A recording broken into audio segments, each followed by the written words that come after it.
Congress is beginning its annual August break, but delegates know the return will be difficult. They'll be in a race to avoid a government shutdown once they get back in September.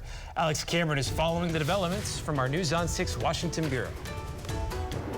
Well, since the debt ceiling crisis was resolved roughly 2 months ago, members have been occupied primarily with work on appropriations, and they've made real progress in both chambers.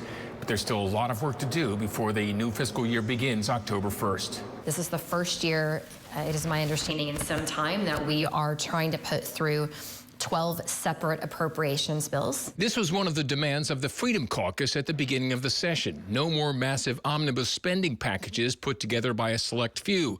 And Stephanie Bice, who serves on the House Appropriations Committee, says it's methodical but worthwhile. You're really getting a good perspective of every single committee and how they're drafting language that really meets the needs of this Congress, and I support this process as it stands currently. The potential problem is that the same Freedom Caucus has forced House appropriators to cut spending below the limit Speaker McCarthy agreed to in the debt limit deal, while also tacking on culture war items that Democrats and even some moderate Republicans oppose.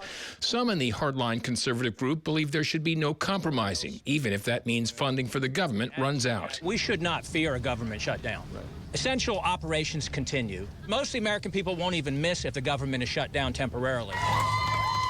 But even as the president, along with Congress, takes a breather from D.C., it certainly doesn't mean work on these issues will completely stop. Oklahoma's members are quick to point out, just because they're not at the Capitol doesn't mean they're on vacation.